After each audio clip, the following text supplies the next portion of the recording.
చంద్రబాబు గారు నా కూతురు పెళ్ళిని నేను తిరుపతిలో అమ్మవారి గుడి తిరుచానూరు పరిధిలో 30,000 మంది అతిథులు రాగా అందులో ప్రధానమైనటువంటి వ్యక్తి మీ వియ్యంకుడైన లోకేష్ గారి మామైన బాలకృష్ణ గారు, నాకు ఆత్మీయుడిగా ఉన్నటువంటి వ్యక్తి. ఆయన వచ్చి నా కూతురు పెళ్ళికి అక్షింతలు వేసినారు.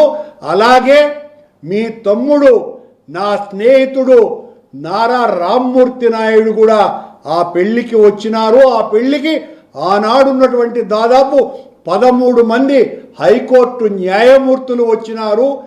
నేను నా కూతురు పెళ్ళిని హిందూ సాంప్రదాయం ప్రకారమే చేసినానని ఆ దేవదేవుని సాక్షిగా ప్రమాణం చేస్తున్నా.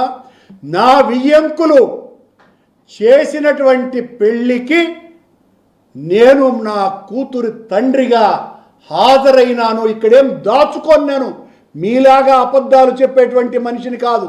నా కూతురు పెళ్ళి నేను హిందూ సాంప్రదాయం ప్రకారం ఆలయ ప్రధాన అర్చకుడి దగ్గర నుంచి తిరుమల వేద పారాయణదారులందరూ వచ్చి నా కూతురు అల్లుడిని ఆశీర్వదించినారు దేవదేవుని సాక్షిగా. ఆ పెళ్లిలో వేద మంత్రోచ్చారణల మధ్యన నా కూతురి పెళ్లి జరిపినాను.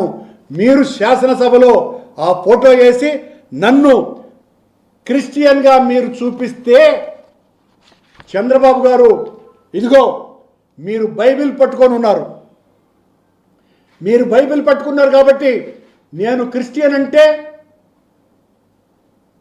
నన్ను క్రిస్టియన్ అంటున్నారు కదా మీరు, మరి మీరు బైబిల్ పట్టుకున్నారు.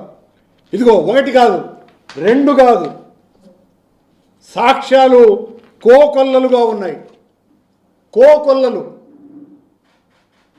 ఇంతే కూడా కాదు, మీరు అసలు హిందువే కాదు ముస్లిం అంటే ఎట్లా ఉంటుంది? చంద్రబాబు గారు ఈ ఫోటోలను చూసి,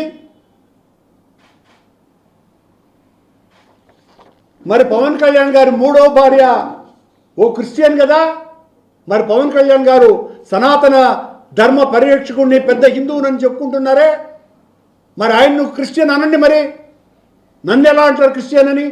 మీరు క్రిస్టియన్ చెప్పే ఈ కరుణాకర్ రెడ్డి చేసినటువంటి హైందవ ప్రచారం ఇప్పటి వరకు పాలక మండళ్ల చరిత్రలో ఏ ఒక్క అధ్యక్షుడు చేయలేదని ఛాలెంజ్ విసిరి చెప్తున్నా.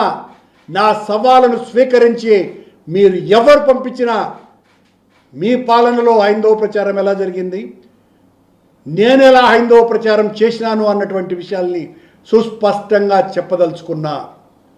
ఇన్ని రకాలైనటువంటి అబద్ధాలు. ఈయన మరి లోకేష్ ముసల్మానా?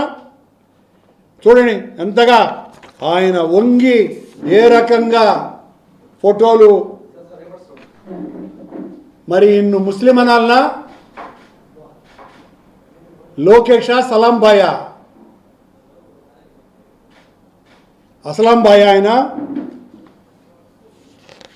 మరి లోకేష్ గారు క్రిస్టియన్ యువతులతో తిరుగుతున్నటువంటి ఈ ఫోటోని ఏమనాలా?